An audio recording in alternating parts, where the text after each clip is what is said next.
In the wild heart of Masai Mara, Kenya, where life and death meet under the blazing African sun, one lion rose above them all: Scarface.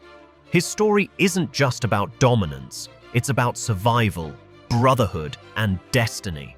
Among nearly 900 lions that roam the Mara, none carried a legacy as fierce or unforgettable as his. Scarface ruled alongside his three brothers, Morani, Sikio, and Hunter, a powerful coalition known as the Four Musketeers. Together, they claimed vast territories stretching across the Malacca and Ashnil camp regions, ruling over the plains and patrolling the crocodile-filled waters of the Mara River. Scarface wasn't born with privilege. He earned every inch of his kingdom through struggle and scars. The deep cut above his right eye, the wound that gave him his name, came from a brutal fight, but it became the mark of his courage and strength. Many stories say that Scarface killed 400 hyenas over his lifetime, using his strength, sharp claws, and his sharp teeth to defend his kills, territory, and cubs. In 2011, the Musketeers made their boldest move. They invaded the Marsh Pride territory, then ruled by two aging males, Claude and Romeo. The young brothers were fearless and united, and after a fierce battle, the Marsh Pride fell.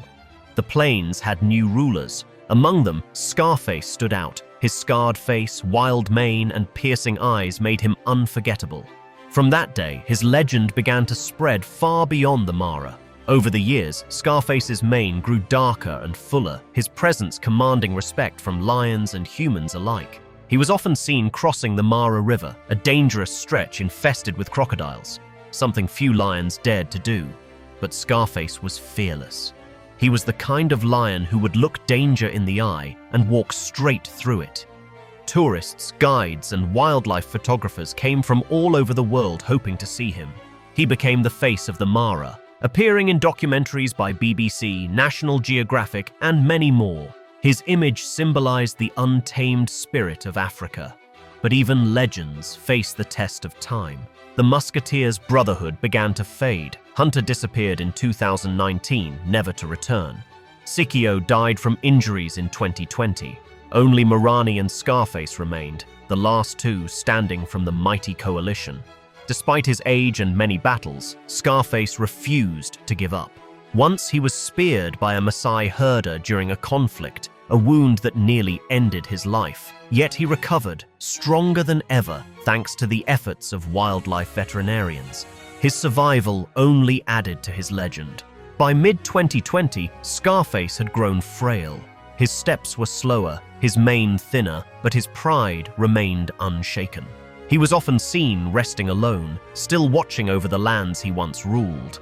When he was spotted near Kaboso and Double Crossing, three young lions, the Solace Boys, were nearby. Yet they didn't attack. Instead, they gave him space, a silent acknowledgement of his unmatched legacy. Even in weakness, Scarface commanded respect. On June 11, 2020, the great Scarface passed away peacefully. No rival took him down, no predator ended his reign. He simply lay down and let nature take its course. For a lion, such a death is rare and noble. He lived wild and free until his final breath, in the same lands where his story began. Cecil the lion was a magnificent creature, a 13-year-old male known for his majestic mane and calm dominance in the Hwangan National Park of Zimbabwe. For years, researchers from Oxford University's Wildlife Conservation Research Unit had tracked Cecil using a GPS collar to study his movement, behavior, and pride structure. During this time, Cecil became a beloved figure among tourists and locals alike. Safaris often sought him out, and many who visited the park remembered the sight of the great lion basking in the golden African sun. That peaceful reign ended abruptly in July 2015. A hunter from the United States, a dentist named Walter Palmer from Minnesota, paid $50,000 to hunt a lion. Palmer traveled to Zimbabwe, where two local guides arranged an illegal expedition. They tied a dead animal to a vehicle to lure Cecil out of the safety of the national park, a method known as baiting. Once Cecil crossed the boundary, a spotlight illuminated his golden coat, and the hunter released an arrow from his bow. The arrow wounded the lion, but did not bring death. For 40 long hours, Cecil wandered in pain through the wilderness before being tracked again and killed with a gunshot. After the killing, the hunters skinned the lion, severed the head, and left the remaining body in the brush. The men believed their crime would go unnoticed. However, the GPS collar that Cecil had worn for years betrayed the act. Oxford researchers, tracing the signal, discovered the carcass. Local authorities quickly uncovered the truth and identified the culprits. The guides were arrested, and attention turned toward the American who had financed the hunt. Walter Palmer soon became the center of international outrage. He closed his dental office in Minnesota and went into hiding. In a public statement, he claimed that he had no knowledge that the hunt was illegal or that the lion was part of a research project. Palmer insisted he relied on his guides to ensure a lawful hunt. Investigations later revealed that the hunter had a history of questionable hunting behavior. In 2008, he had been convicted of making false statements about the location of a bear he killed in Wisconsin. Photographs later surfaced showing him posing beside the bodies of numerous exotic animals, lions, leopards, rhinos, and bears, forming a grim gallery of trophies. The death of Cecil sparked global anger and renewed discussions about trophy hunting. Conservationists, wildlife lovers, and citizens from across the world mourned the loss of a lion who had come to symbolize beauty, strength, and peace within the animal kingdom. After Cecil's death, his son Xander carried his father's legacy across the African plains. Xander looked just like Cecil. Strong, calm, and proud, with a thick dark mane that made him stand out from the rest. He was also being watched by Oxford University researchers through a tracking collar. For a few years, Xander lived peacefully. He became the leader of his pride, just like Cecil had done. Tourists who visited the park often talked about how much he reminded them of his father. But sadly, the same tragedy happened again. In July 2017, only 2 years after Cecil's death, Xander was killed by a trophy hunter near the border of the park. He had stepped just a few kilometers outside the protected area while hunting for food, and that small step cost him his life. When the news spread, people around the world were heartbroken and angry. They could not believe that another famous lion and the son of Cecil had been killed in almost the same way. Many asked why lions wearing research collars were still being hunted and why the laws had not changed. Now, if there were ever a lion straight out of legend, it would be Moya, the snow-maned ruler of Glen Garif. His brilliant white mane and golden eyes give him an almost supernatural presence, earning him the title of the Ghost Lion of Africa. Moya lives in Glen Garif Conservation Sanctuary in South Africa, a safe haven created to protect rare lions like him. His color isn't from albinism, but from a unique white gene found only in a few lions from the Timbavati bloodline. This gene gives his fur its luminous cream-white shade, setting him apart from every other lion on the savanna. Unlike wild males who battle daily for pride and territory, Moya's mission is one of legacy, preserving the rare white lion genetics for future generations. Inside the sanctuary, he moves with calm confidence, a symbol of strength balanced with serenity. Wildlife photographers from around the world have traveled to capture his beauty. His photographs have gone viral on social media, appearing in major wildlife magazines and global conservation campaigns. Every picture of Moya walking through the tall grass feels almost otherworldly, as if nature itself painted a mythical creature into reality. Though Cecil and Xander's stories ended in heartbreak, their courage lived on in the wilds of Africa, in lions who still ruled with pride and power. Sekakama was the mighty leader of the Marsh Pride in Botswana's Savute region, a lion whose strength and courage became legendary. Known to many as the Hyena Slayer, he ruled the harsh African wilderness with an iron paw. His roar echoed across the Golden Plains, warning every rival that the king still walked among them. From his early years, Sekakama showed signs of greatness. He was born strong, brave, and intelligent, a natural leader among lions. As he grew, his body became massive, his mane dark and thick, and his confidence unmatched. Every hunt and every battle shaped him into the lion who would one day command one of the most feared prides in Africa. Under Sekakama's leadership, the Marsh Pride thrived. He was a fierce protector, keeping his pride safe from hyenas, leopards, and rival lions who dared to challenge his rule. The Savute region is a land of extremes. Long dry months when water disappears, and short wet seasons when life returns to the marsh. In these hard times, hyenas became constant enemies. They followed the pride, waited for weakness, and tried to steal the lion's kills. But Sekakama never allowed it. With one charge and a mighty roar, he would scatter the hyenas, sometimes striking down those who came too close. His battles against them earned him the name Hyena Slayer, a title spoken with both fear and respect by those who knew the wild.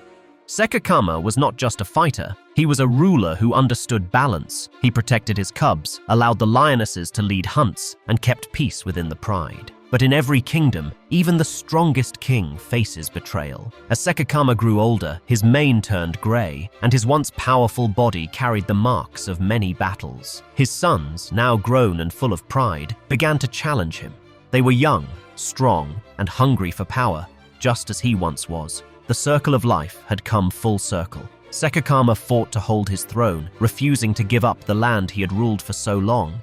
Some say his sons eventually forced him to leave. Others believe he stepped down to avoid bloodshed. No matter the truth, he never stopped being a king. By 2023, Sekakama was one of the oldest known male lions in the Savuti region. Alongside his companion Torn Nose, he continued to roam the land, his spirit as fierce as ever.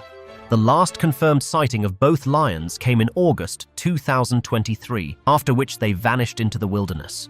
Whether they died naturally or fell in battle, no one knows.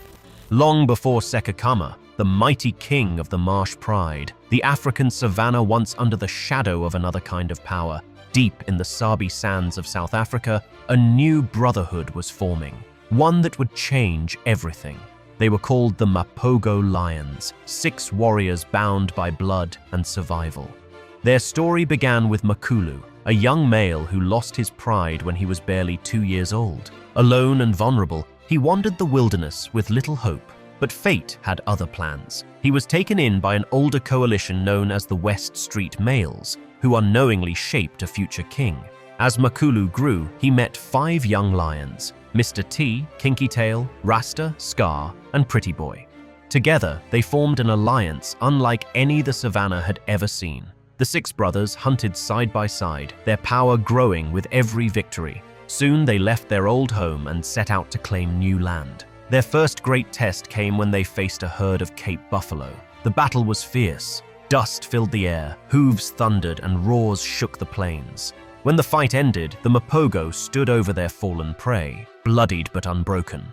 From that moment, their legend began. As months passed, they challenged other lions for territory, defeating entire coalitions and taking over pride after pride. In 2006, they invaded the northern Sabi Sands, home to 4 dominant males. The battle that followed was brutal. One rival was killed and the rest fled, leaving their cubs and lionesses behind. The Mapogo took everything. Even the cubs were not spared. It was a show of dominance the wild would never forget. For years, the Mapogo lions ruled like kings. Their roars echoed across 8 territories, their presence striking fear into every rival. But power always comes with a cost. Tension began to rise within the alliance. Makulu, the oldest, was wise and calm, while Mr. T and Kinky Tail were fierce and hot-headed. A clash between Makulu and Mr. T eventually tore the alliance apart. Mr. T and Kinky Tail took the east, while the rest remained in the west. In 2010, a new force appeared. 5 young males known as the Majingalani Coalition. They were strong, fearless, and ready to challenge the old rulers. At first, Mr. T and Kinky Tail struck back hard, killing one of the Majingalane lions. But soon, revenge came. In a misty night battle, Kinky Tail was surrounded and killed. Mr. T watched helplessly as his brother was torn apart. Heartbroken but unbroken, Mr. T returned to the west, rejoining Makulu and the others. Yet peace never returned. One by one, the Mapogo lions began to disappear. Rasta vanished, Scar was shot near human lands, and only 3 remained. The mighty kings were growing old.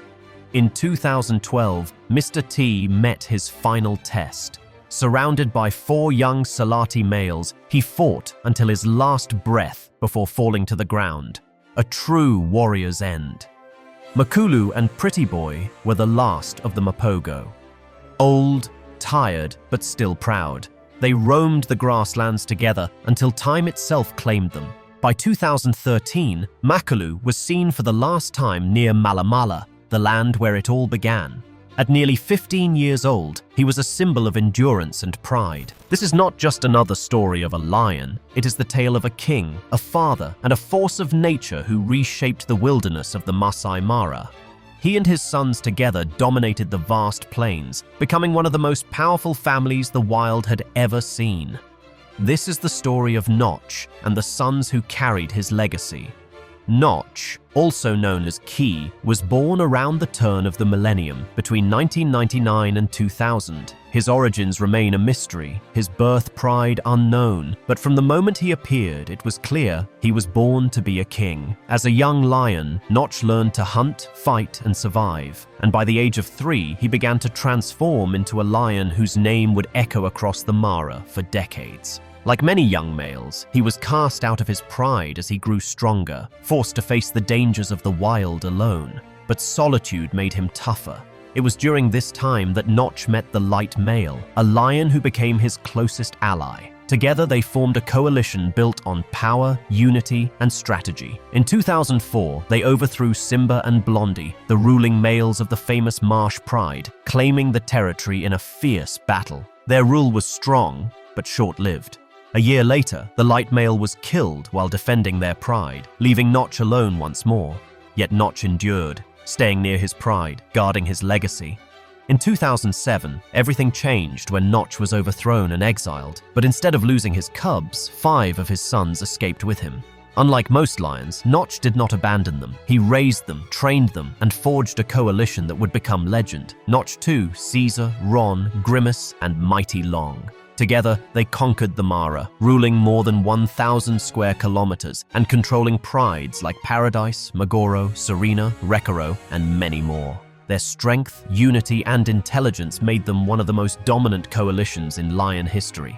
The Notch Coalition's fame spread worldwide, featured in documentaries like African Cats, and their presence even boosted tourism and conservation efforts in Kenya. They hunted buffalo, hippos, even crocodiles.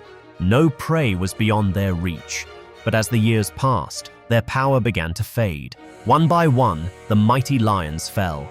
Mighty Long vanished in 2010, and the others soon followed. Notch, old and proud, spent his last days surrounded by his sons. In 2013, at the age of 14, the great king passed away. Yet his story did not end there. His sons continued his rule, and his grandson, Spearboy, son of Notch 2, rose to carry the fire forward. Today, Notch's grandsons, Caesar 2, Ron 2, Blue Eyes, and Dongo, still roam the Mara, guarding the kingdom their grandfather built. In 2007, 2 young male lions first caught the eyes of researchers and wildlife watchers deep in the Mara Triangle. They were strong, alert, and inseparable, brothers who would later become known across Africa as Blackie and Lipstick, the dominant pair of the 4KM coalition. At the time, they were part of a group of 4 young males, the original 4-kilometer boys, named after the 4-kilometer area in Kenya's Masai Mara, where they were first seen. Though all 4 lions began their journey together, only Blackie and Lipstick would survive to carve out a legacy that would echo through the wild for years to come. As nomads, the brothers faced the harsh realities of the savannah. Driven out from their birth pride as they matured, they learned to rely on each other for survival. They hunted together, fought side by side, and slowly grew into formidable warriors. Blackie was known for his dark mane and calm, commanding presence, while Lipstick, easily recognized by a reddish mark on his lower lip, was more fiery and bold. Their bond was unbreakable, and together they began their rise to dominance. By 2010, the 2 brothers had grown into massive, mature males, ready to claim their place in the Mara's hierarchy. Their opportunity came when they challenged the reigning males of the Topi Plains and Rekaro breakaway prides. After fierce battles that shook the plains, Blackie and Lipstick emerged victorious. They took control of the prides and became the new rulers of the region. Under their leadership, the prides flourished. Lionesses hunted successfully, and cubs thrived under the protection of their powerful fathers. The 4KM brothers did not stop there. Their dominance expanded as they took over nearby prides such as Paradise, Lookout, and Majiyafisi, extending their control across a vast territory. For years, their roars echoed through the Mara Triangle, a sound that reminded all rivals of who ruled the land. The brothers became known for their strategic intelligence. They coordinated hunts, defended their cubs fiercely, and displayed remarkable teamwork when bringing down massive prey like buffaloes and hippos. Their reputation grew, not just among researchers and guides, but around the world as word of the 4KM coalition spread. However, life in the wild is never without struggle. As time passed, Lipstick suffered an injury to his front leg, likely from a territorial battle or a hunt. The wound worsened over time, making it difficult for him to walk and hunt. Despite his weakness, he refused to abandon his pride. He stayed near the lionesses he once ruled with, resting in the shade, his spirit still proud even as his body failed him. By 2018, Lipstick's health had declined severely. His once powerful frame grew thin, and his roars grew quieter. One morning, as the sun rose over the Mara, Lipstick took his final breath, a fallen king in the land he had ruled for years. His death marked the end of an era for the 4KM coalition. Blackie, his lifelong brother and partner, was last seen wandering near their old territory. Alone, graying and weary, he continued to roam until he too disappeared into the wilderness. His fate remains unknown, but many believe he died as he lived, in the wild heart of the Mara. Which of these lions was your favorite? Let us know in the comments below. If you enjoyed the video, don't forget to hit the subscribe button. Thanks for watching. We'll see you in the next one.